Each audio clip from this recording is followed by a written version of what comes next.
Hey everyone, welcome back to our YouTube channel. We are so excited you are here with us today. First of all, I'm Rachel. And I'm Jessica, and we are the Occupational Therapy Assistants with Harkla. And today we are talking about 8 sensory breaks for the classroom.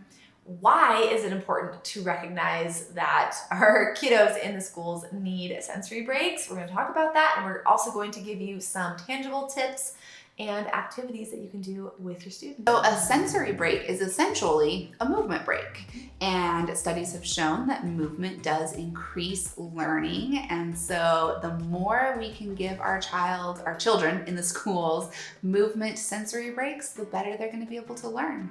We're going to set them up for success. We are going to get their nervous systems regulated and ready to learn and feeling their best, and just give them the opportunity to perform at their highest ability. So with these sensory breaks, we are going to categorize them into 2 different categories.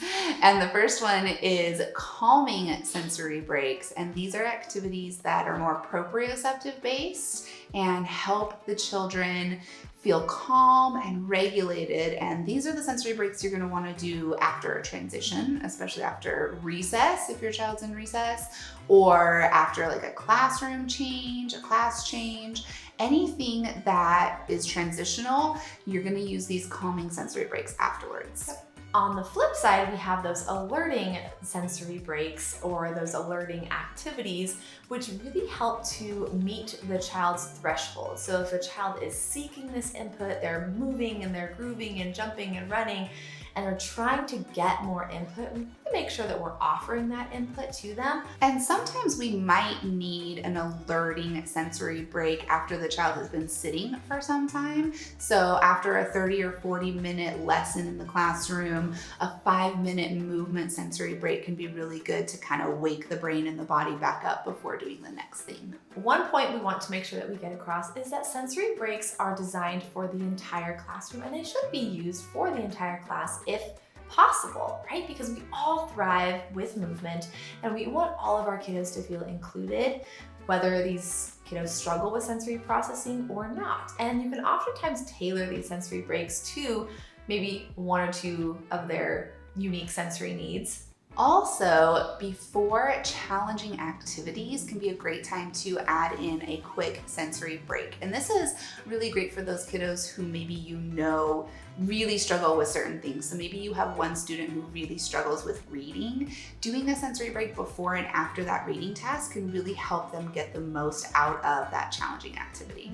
And we love teaching our students to advocate for their sensory needs. So having that open conversation of this is what we're doing and this is why, how do you feel before and after, journaling and having them talk about what they're noticing in themselves, if possible, can be really helpful for them to then identify down the road, hey, Mrs. Rachel, I need a sensory break. Can we get a little bit of movement before we start our math lesson today?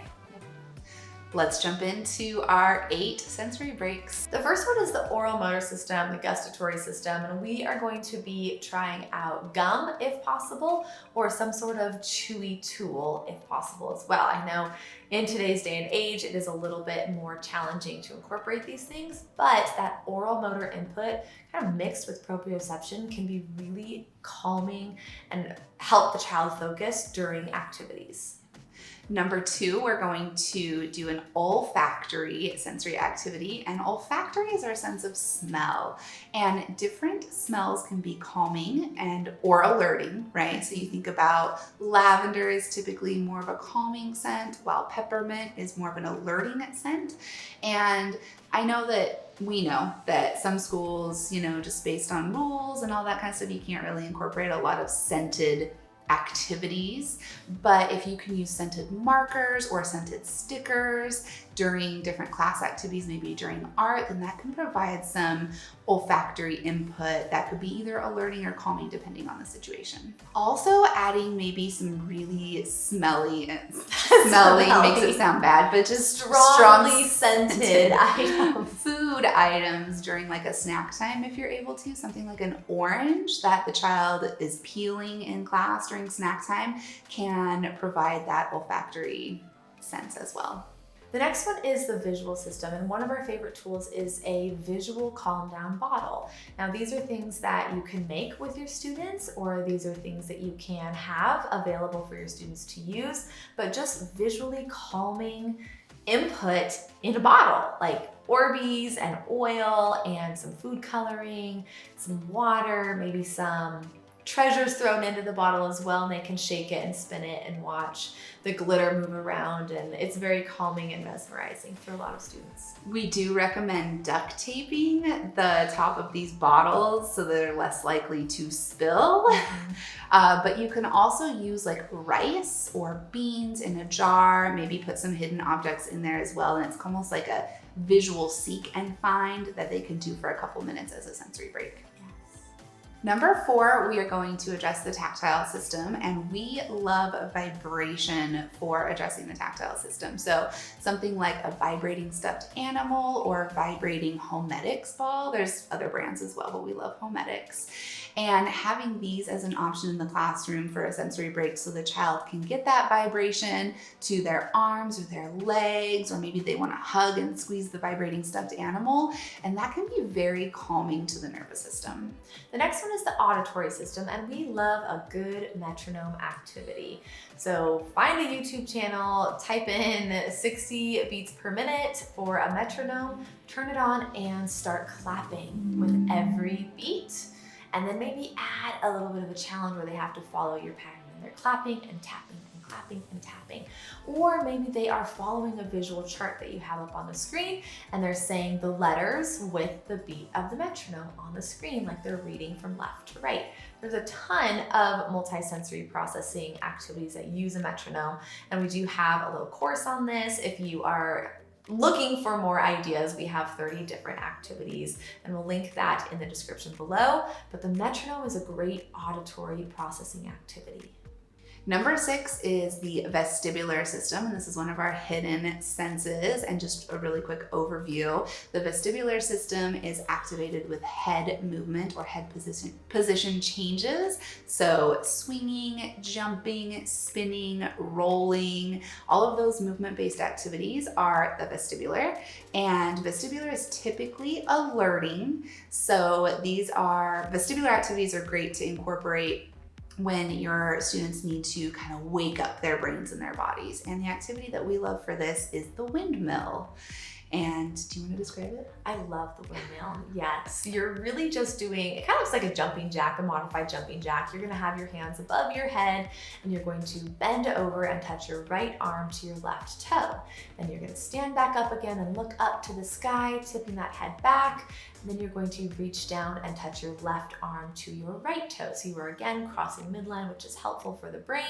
And then you're gonna stand back up and repeat. And so you're making sure that the students are alternating between looking up to the sky and tipping their head back, and then looking all the way down and tipping their head down towards the floor.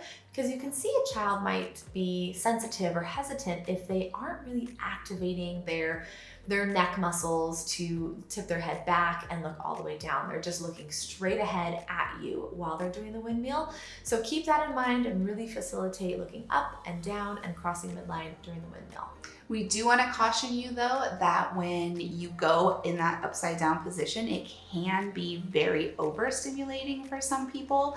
So keeping it short and simple, maybe doing a little bit of heavy work afterwards, especially for students who get overstimulated quickly, to just decrease any possible adverse reactions. So that leads us into sensory system number 7, the proprioceptive sense, which really is our sense of body awareness and position in space. And it's activated by compression, stretching, pulling, pushing of the joints and muscles and tendons.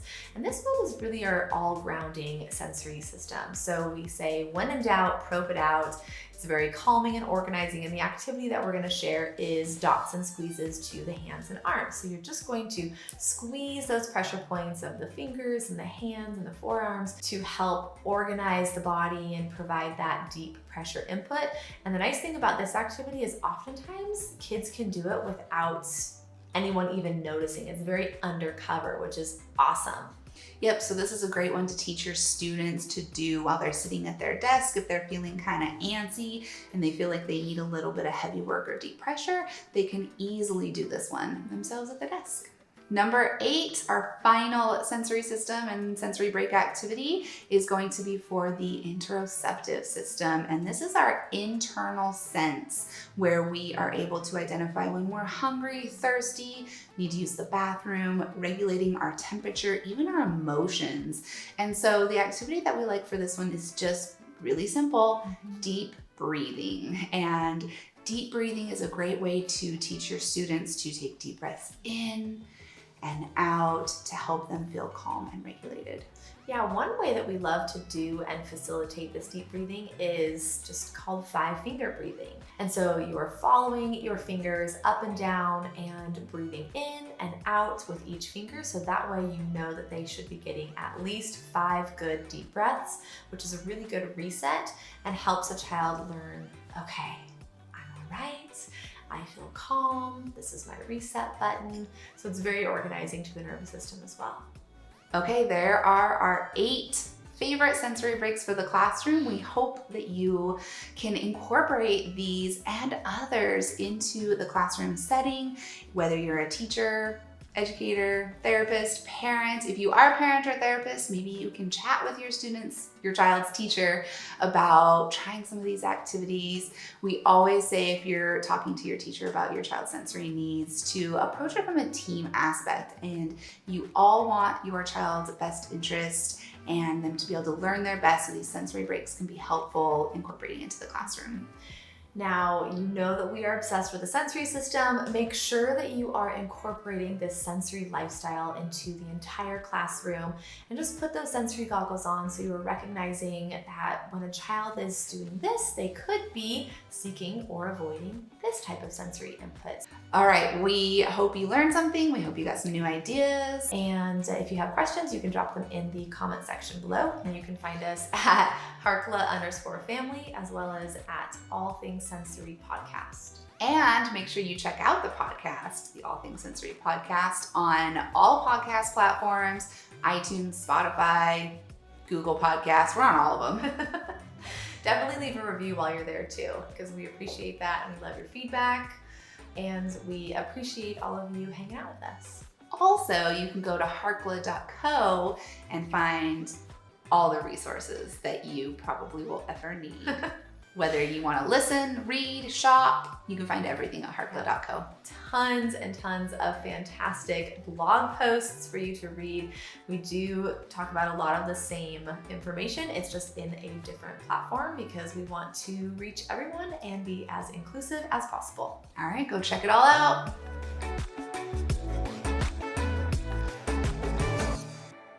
Okay, so